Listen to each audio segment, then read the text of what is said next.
Avril de 2025 fracture une logique économique sahélienne longtemps figée. Était dans les droits et Ouasseta ça enclavé lance un rail autofinancé sans don ni prêt, rompant avec des décennies d'infrastructures orientées vers l'exportation, la dépendance financière, la tutelle internationale, TAI, et une économie d'extraction qui a longtemps comprimé les marges internes de décision, redéfinissant la circulation des biens, la cohésion territoriale et la souveraineté politique régionale, dans un contexte sahélien saturé de contraintes géopolitiques persistantes à descente et d'attentes populaires accumulées.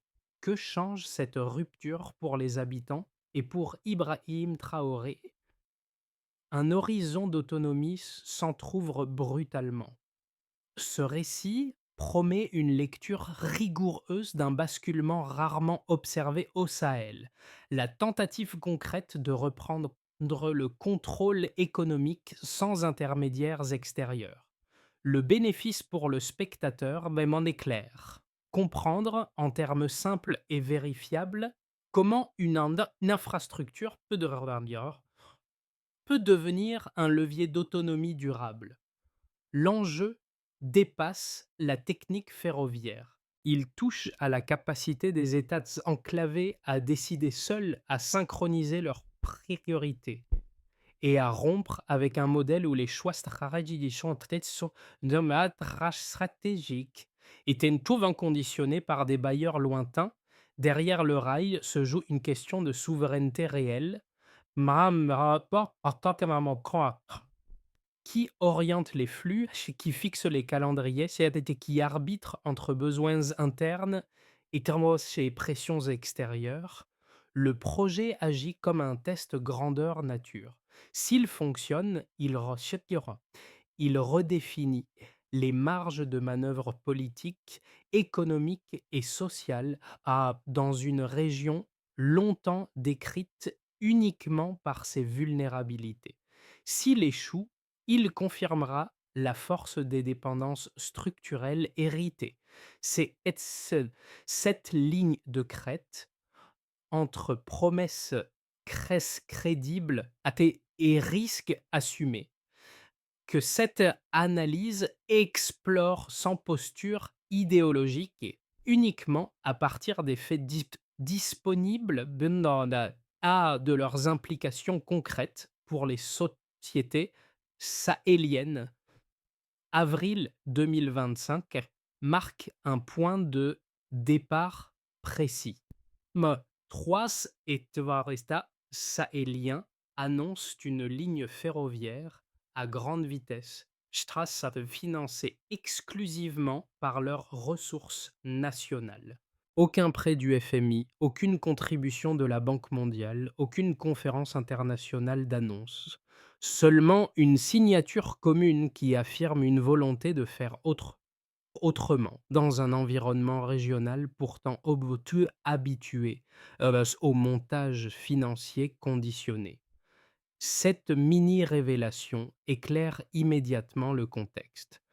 Pendant des décennies, le Burkina Faso, le Mali et le Niger ont évolué dans une économie contrainte par l'enclavement géographique, la dépendance aux corridors extérieurs et une instabilité politique chronique. Les infrastructures majeures, lorsqu'elles existaient, répondaient surtout à une logique d'exportation, acheminer minerais et matières premières vers des ports lointains, au bénéfice de partenaires extérieurs, tout en laissant les marchés intérieurs fragmentés. Cette architecture a façonné une économie d'extraction plutôt qu'une économie de connexion. Dans ce cadre, l'idée même d'un projet autofinancé semblait marginale, presque irréaliste. Une partie des élites considérait les prêts conditionnés comme inévitables. Une autre dénonçait un système maintenant les pays dans une dépendance prolongée. L'intervention de figures politiques comme Ibrahim Traoré s'inscrit précisément dans cette fracture. Le discours sur l'autonomie, appuyé sur l'or, l'uranium, le coton et l'énergie, ne relève pas d'un slogan, mais d'une tentative de recomposition structurelle du modèle de développement. Le rail devient alors un révélateur. Il n'est plus conçu pour extraire vers l'extérieur, mais pour relier des capitales enclavées, rapprocher les marchés intérieurs et affirmer une souveraineté logistique. Cette inversion de logique modifie la lecture du projet. L'infrastructure cesse d'être un outil technique pour devenir un instrument politique. Elle pose une question centrale, désormais ouverte, sur la capacité réelle des États sahéliens à financer, gouverner et maintenir une transformation d'envergure sans tutelle internationale. Le récit change d'échelle lorsqu'il est observé depuis le quotidien des habitants du Sahel. Loin des annonces politiques, ce sont que leurs expériences concrètes qui servent de fil conducteur et permettent de mesurer les premiers effets du projet ferroviaire avant même son achèvement complet. Cette approche révèle comment une infrastructure commence à transformer les comportements bien avant de transformer les statistiques. Un premier microcas apparaît à la périphérie de Niamey. Des producteurs agroalimentaires constatent que l'ouverture des premiers tronçons réduit les délais d'acheminement vers les centres urbains. Les pertes post-récolte, décrites dans la source comme un problème récurrent, diminuent sensiblement. Même sans chiffres exhaustifs, l'indicateur est clair. Une partie des récoltes arrive désormais à destination en meilleur état. Pour ces acteurs, le rail devient un facteur de prévisibilité, là où l'irrégularité dominait. Un second microcas se dessine à Ouagadougou. De jeunes commerçants, auparavant dépendants de routes instables traversant des zones à risque, observent une amélioration progressive de la régularité des flux. Les nouvelles et, gares et centres de fret structurent les échanges. Cette stabilité relative change leur rapport aux temps économiques. Ils peuvent planifier, constituer des stocks, investir avec moins d'incertitude. Le changement reste partiel, mais il modifie déjà les anticipations. Ces expériences agissent comme des signaux faibles mais convergents. Elles montrent que le projet n'est pas perçu uniquement comme une promesse étatique, mais comme un outil susceptible de redistribuer le pouvoir d'agir aux communautés locales. Le rail devient une interface entre décisions politiques et vie quotidienne, reliant des trajectoires longtemps dissociées. Et c'est là que l'essentiel devient visible. Narvas, l'autonomie se lit dans les gestes ordinaires. Oh, allez, tout commence par une décision nette, annoncée sans mise en scène internationale. Trois capitales sahéliennes alignent leurs priorités et déclarent qu'un projet ferroviaire d'ampleur sera financé uniquement par des ressources internes. Ce déclencheur rompt avec un réflexe ancien, attendre l'aval, les fonds et les conditions de bailleurs extérieurs. En affirmant ce choix, les gouvernements déplacent immédiatement le centre de gravité du projet, de la négociation financière vers la coordination politique. L'activation se traduit rapidement sur le terrain et des équipes techniques identifient les tracés prioritaires en fonction des zones agricoles, minières et industrielles. Les corridors sont hiérarchisés selon leur utilité régionale plutôt que selon leur rentabilité d'exportation. À Ouagadougou, Bamako et Niamey, des réunions successives redessinent les nœuds logistiques, intègrent des gares de fret et synchronisent les standards techniques. Cette phase reste discrète, mais elle installe une dynamique nouvelle. La planification devient collective et interne. La montée en puissance marque le cœur de la séquence. Premiers chantiers visibles apparaissent. Les terrains sont dégagés, les infrastructures de base se mettent en place et les entreprises locales prennent une part active aux travaux. Cette implication modifie la perception du projet. Il ne s'agit plus d'un chantier importé, mais d'un système construit par et pour la région. Dans les discours publics, Ibrahim Traoré insiste sur la cohérence d'ensemble, un rail pensé comme réseau continu, capable d'assurer la souveraineté logistique et la circulation interne des biens sans dépendre de routes extérieures vulnérables. Le point culminant survient lorsque les premiers tronçons connectent réellement les bassins de production aux zones urbaines. Ce moment agit comme une validation concrète. Les producteurs agricoles observent une réduction des pertes liées au transport. Les commerçants constatent une plus grande régularité des flux. Les trajets, auparavant imprévisibles, deviennent plus lisibles.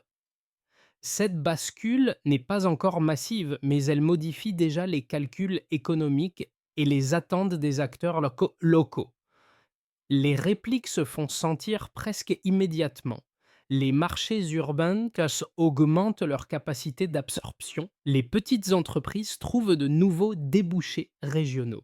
Les industries émergentes perçoivent la continuité ferroviaire comme un levier de stabilisation de leurs approvisionnements. Sur le plan institutionnel, la création d'une banque d'investissement régionale renforce cette dynamique. Conçue pour verrouiller l'autonomie financière, elle empêche le projet de retomber dans les circuits traditionnels de prêts conditionnés et consolide la gouvernance interne. À ce stade, la séquence révèle sa portée stratégique. Le projet doit cesser d'être une promesse politique pour devenir une mécanique opérationnelle. Chaque étape agit comme une accélération, transformant progressivement des territoires enclavés en espaces connectés. Et derrière cette chronologie se dessine une question persistante. Lorsque l'infrastructure n'extrait plus mais relie, qui définit désormais la trajectoire du Sahel, le raisonnement quantitatif repose assez sur peu d'indicateurs, mais ils sont structurants. Le premier repère mesurable est temporel.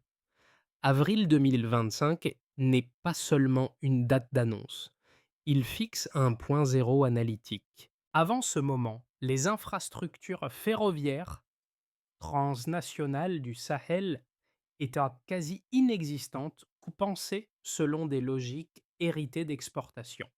Après ce jalon, un projet commun apparaît, conçu, financé et gouverné par trois États enclavés. Le passage d'une situation de départ à un changement observable se lie d'abord dans ce changement de calendrier décisionnel. Les délais ne dépendent plus de procédures internationales longues, mais de coordination interne plus rapide. Le deuxième indicateur concerne l'échelle politique. Trois pays agissent comme un acteur collectif. Ce chiffre, simple en apparence, modifie profondément l'analyse. Un État isolé dispose de marges limitées. Un trio coordonné crée une masse critique. Mais qu'au départ, les initiatives étaient fragmentées, souvent nationales, parfois concurrentes. Le changement réside dans l'alignement des priorités entre Ouagadougou, Bamako et Niamey. Cette synchronisation réduit les coûts de désajustement, facilite la standardisation technique et accélère la mise en œuvre. Ibrahim Traoré et les autres dirigeants sahéliens utilisent précisément cet argument pour justifier la viabilité du projet. L'union structurelle compense l'absence de bailleurs extérieurs. Le troisième élément mesurable apparaît sous une forme qualitative mais de répétée, la réduction des pertes agricoles. La source ne fournit aucun pourcentage précis, mais elle indique clairement une diminution déjà vers l'ouverture des premiers tronçons.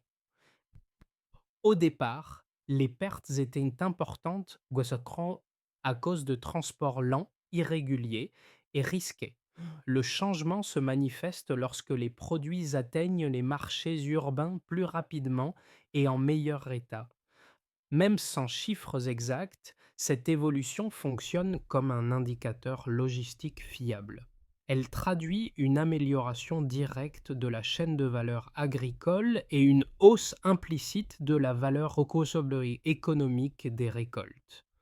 Un quatrième paramètre concerne la coordination institutionnelle. La création d'une banque d'investissement régionale constitue un marqueur chiffrable par sa simple existence. Avant, le financement passait presque systématiquement par des institutions internationales dotées de conditionnalités. Après, un instrument local centralise les décisions financières. Au départ, la dépendance aux circuits extérieurs dominait. Désormais, une autonomie de gouvernance qui influence la vitesse de déploiement, la hiérarchisation des priorités et la stabilité du projet. Ce changement agit comme un multiplicateur silencieux, car il conditionne tous les autres indicateurs. Ces données limitées mais cohérentes permettent une lecture structurée. Et ainsi, l'escalier et les délais de transport diminuent notamment relativement, même sans mesure exacte. Soit la coordination politique augmente, ce qui réduit les frictions. Et genre, bah, les pertes agricoles reculent, ce qui améliore les revenus locaux. La gouvernance financière se recentre, ce qui stabilise l'ensemble. Aucun de ces éléments ne constitue isolément une preuve définitive de succès. Ensemble, ils dessinent toutefois une trajectoire claire.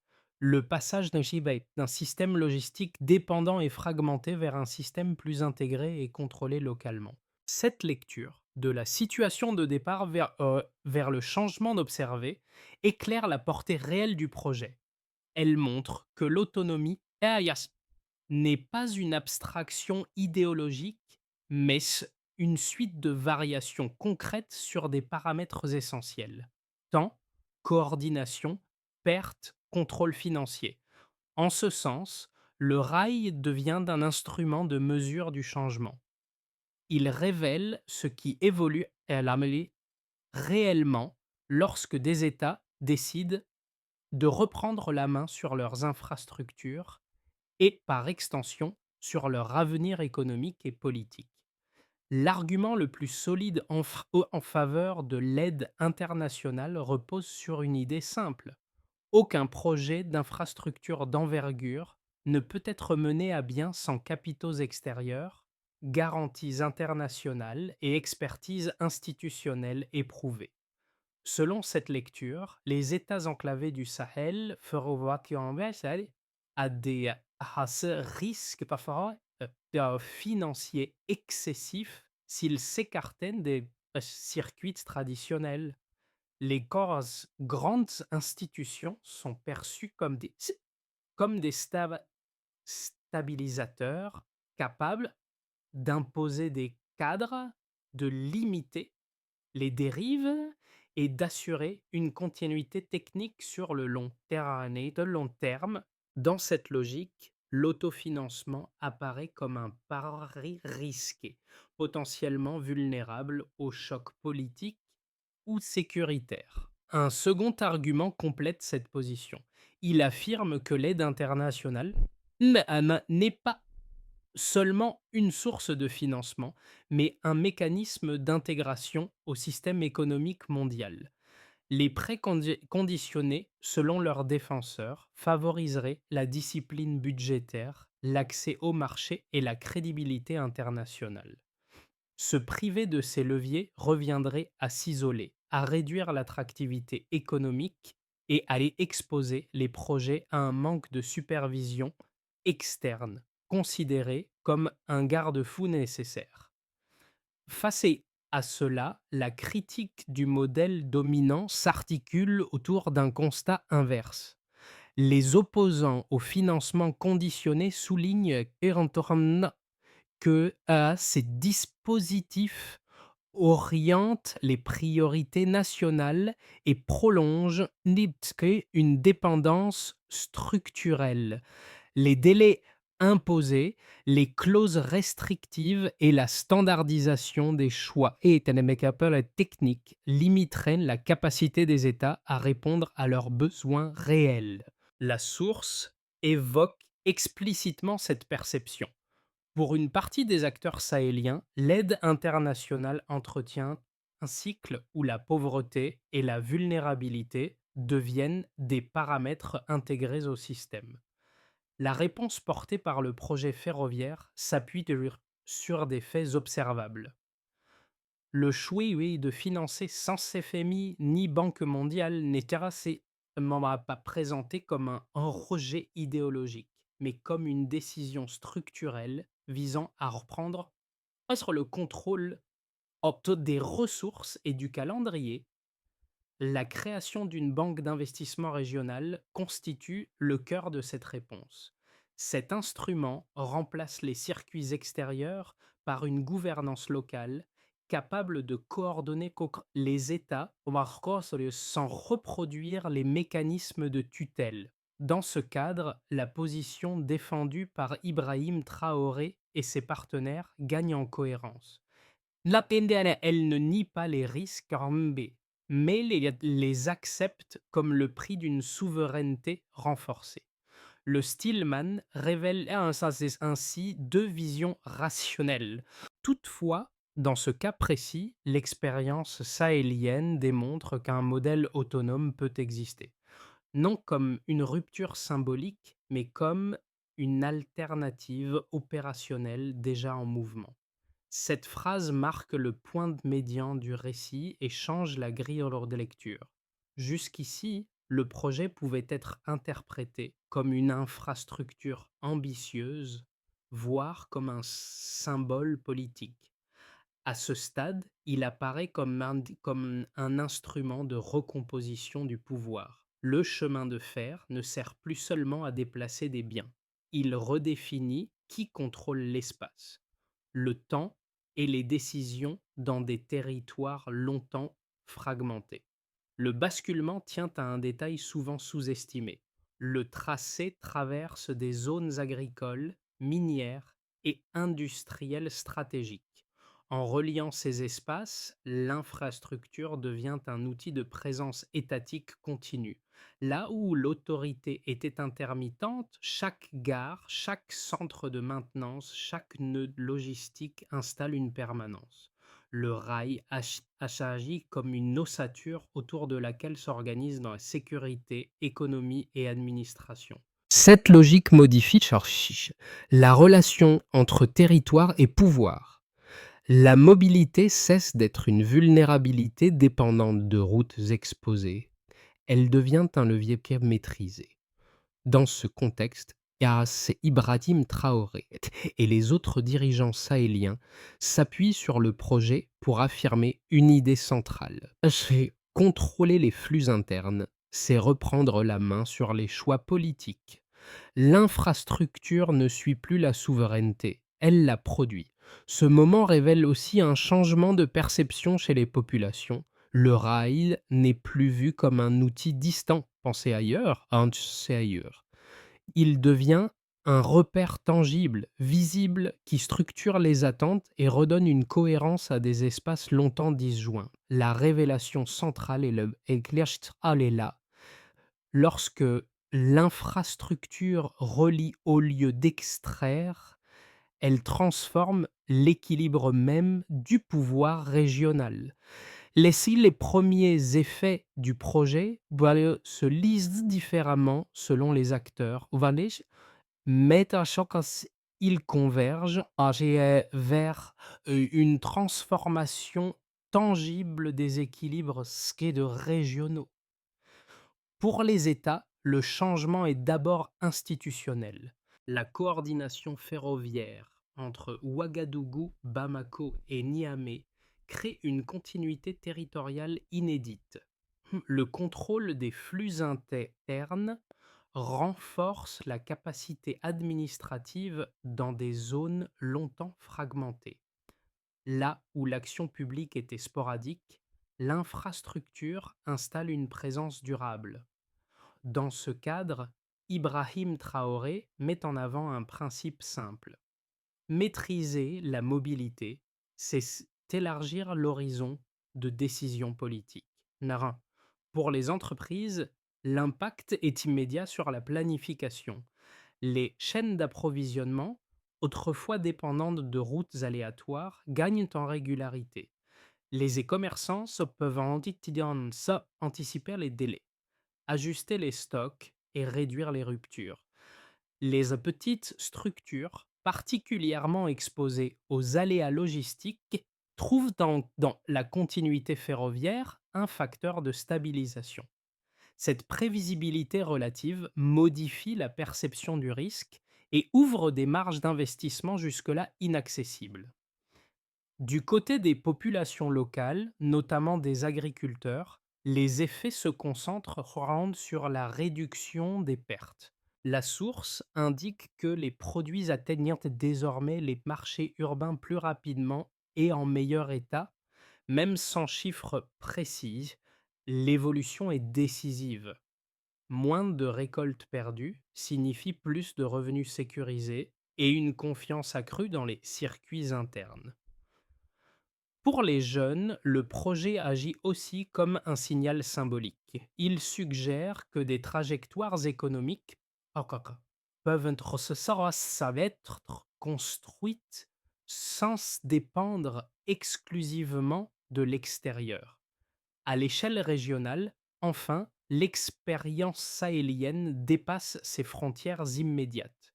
Le projet est observé comme un prototype. D'autres pays africains suivent avec attention cette tentative d'autofinancement coordonné. L'effet n'est pas seulement économique, il est narratif.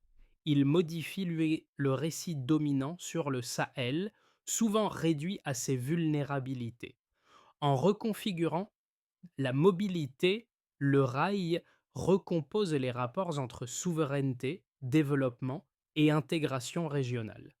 Ces conséquences, encore partielles, dessinent une dynamique claire. Elles montrent comment une infrastructure pensée pour relier transforme, par cercles successifs, l'État, l'économie, la société et l'imaginaire collectif. Le premier scénario, dit central, repose sur une consolidation progressive. Dans cette trajectoire, les trois États poursuivent l'alignement de leurs priorités logistiques sans accélération brutale. Les tronçons déjà fonctionnels améliorent la circulation interne, mais l'impact reste graduel. La banque d'investissement régionale stabilise son rôle et finance des segments ciblés. Les marchés urbains gagnent en régularité. Les acteurs agricoles sécurisent leurs flux et les entreprises locales intègrent lentement le rail dans leur stratégie.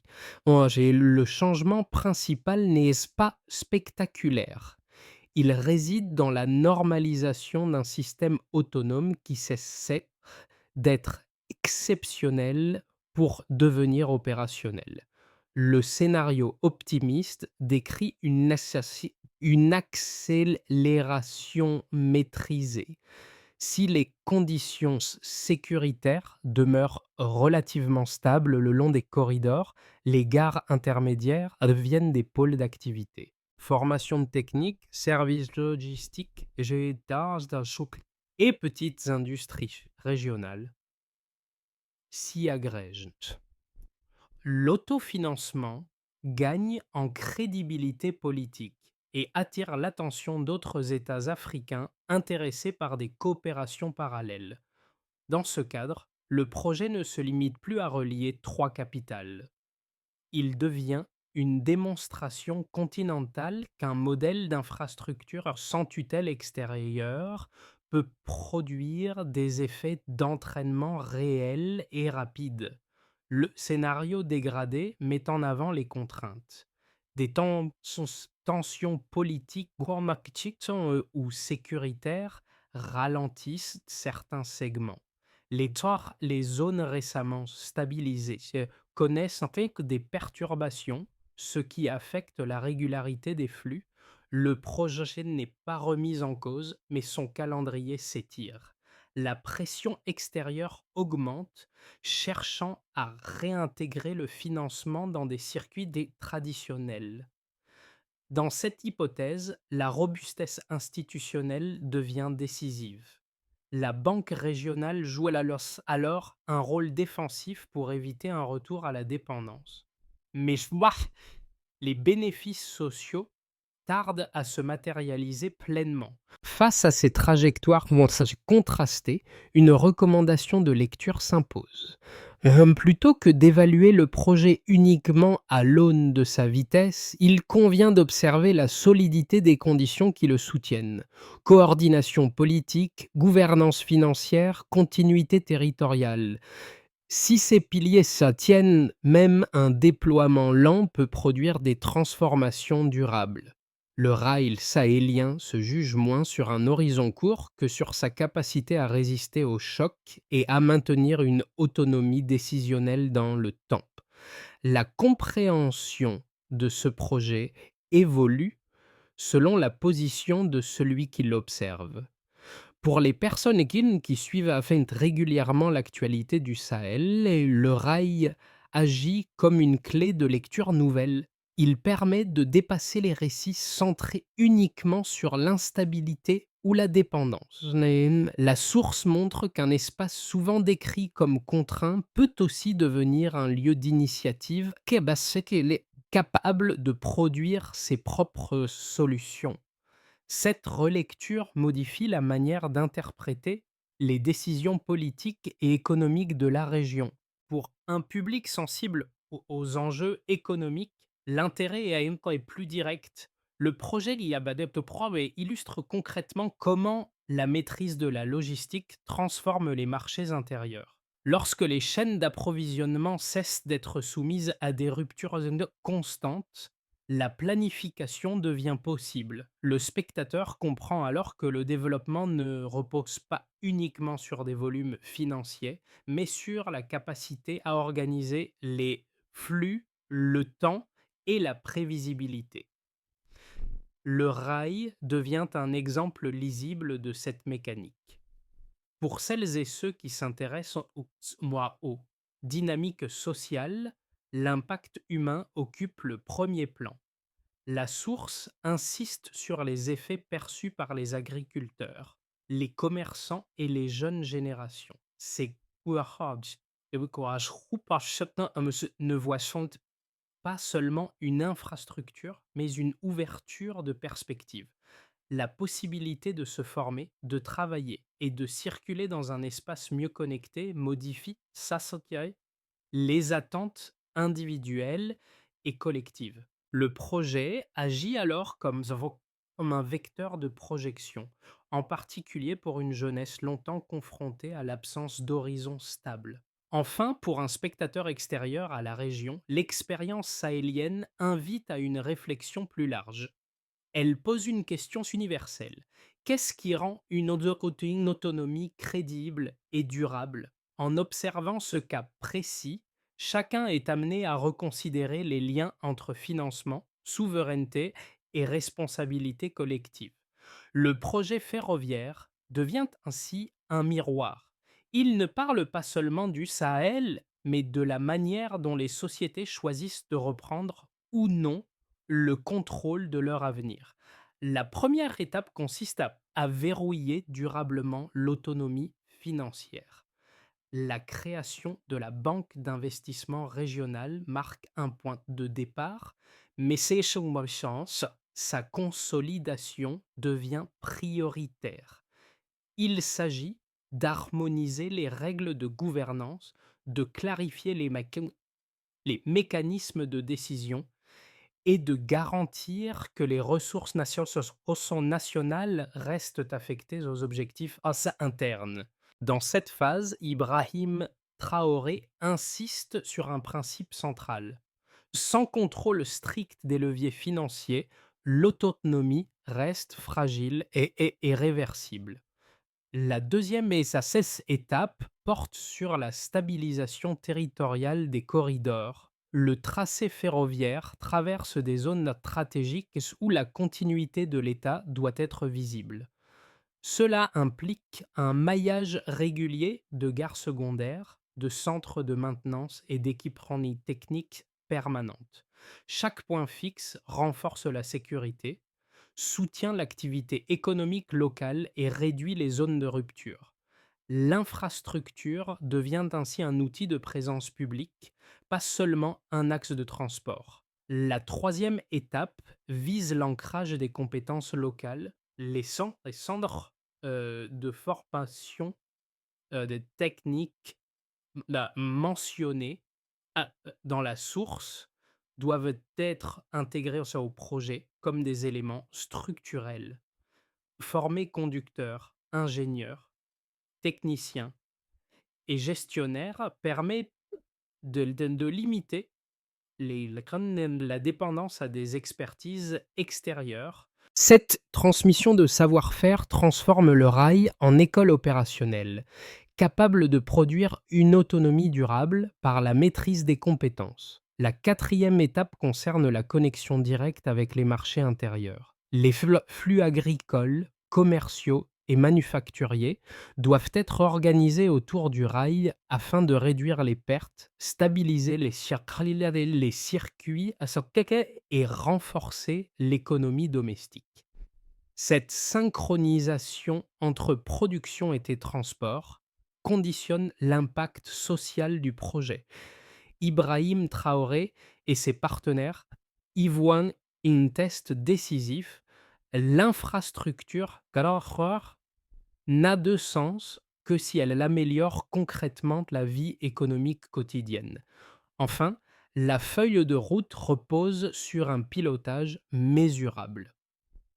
Sans multiplier les indicateurs, il s'agit de suivre quelques repères clés: régularité des flux, réduction des pertes, coordination interétatique et stabilité financière. Cette approche permet d'ajuster sans céder aux pressions extérieures. La feuille de route n'est donc pas un plan figé, mais un cadre d'action destiné à rendre l'autonomie opérationnelle et résistante dans le temps. Le récit revient naturellement vers celles et ceux qui, dès les premières phases, ont rendu le changement perceptible. Les producteurs de la périphérie de Niamey, le jeune commerçant d'Ouagadougou, les travailleurs, des travailleurs qui ont vu leur trajet de devenir plus prévisible incarne le sens profond du projet. Le rail n'est ça n'est pas seulement d'une ligne tracée sur une carte. Il devient une expérience vécue, répétée, à intégrer au quotidien. Chaque livraison arrivée à temps, chaque marché mieux approvisionné, chaque déplacement moins risqué transforme une abstraction politique en réalité concrète. Ce retour au terrain éclairera aussi le rôle des dirigeants. Ibrahim Traoré et ses homologues n'apparaissent peut-être pas ici comme des figures héroïsées, mais comme des relais d'une dynamique plus large. Leur responsabilité consiste à amplifier ce que les communautés ont commencé à expérimenter, la possibilité de reprendre prise sur leur espace économique. Le projet gagne en légitimité précisément parce qu'il s'appuie sur ses effets visibles la mode mais cumulé à l'émotion née de cette accumulation silencieuse. Elle ne tient pas à un discours, mais à une continuité retrouvée. Des territoires longtemps disjoints se reconnectent, hein, des attentes longtemps différées trouvent un point d'ancrage. Le rail agit comme un fil conducteur entre passé contraint et futur possible, rappelant que les ruptures du créage durable ne surgissent pas d'un seul geste, mais d'une série de décisions tenues dans le temps. Une phrase s'impose est allée alors à cela, simple et sans emphase. L'autonomie commence quand le quotidien change. Le projet ferroviaire sahélien ne se referme pas sur une conclusion définitive. Il ouvre plutôt un espace de discussion collective. En reliant des capitales enclavées, en finançant une infrastructure sans tutelle extérieure et en réorganisant les flux internes, cette initiative propose une autre manière de penser le développement. Elle n'offre pas une recette universelle, mais un cas concret qui invite à comparer, questionner et nuancer. À l'échelle sociale, le rail devient un symbole partagé. Il incarne une capacité retrouvée à décider ensemble, à coordonner des intérêts nationaux et à transformer des ressources locales en leviers communs. Pour celles et ceux qui suivent de près l'actualité liée à Ibrahim Traoré, Burkina Faso, aux prises de parole publiques ou aux débats inspirés d'une Ibrahim Traoré interview, ce projet apporte une matière nouvelle. Il déplace la discussion du registre idéologique vers celui de l'expérience observable. Les Burkina Faso News ne parlent plus seulement de contraintes, mais d'initiatives en cours. L'invitation adressée aux spectateurs est donc simple: observer, comparer, débattre, mettre cette trajectoire en regard d'autres expériences africaines ou internationales, interroger ce qui fonctionne, ce qui résiste, ce qui pourrait être transposé ou non. Le dialogue devient un prolongement naturel de l'infrastructure, une circulation d'idées à la hauteur de la circulation des biens. La question finale reste ouverte et volontairement collective. Lorsque l'autonomie devient possible, comment choisissons-nous de l'exercer ensemble?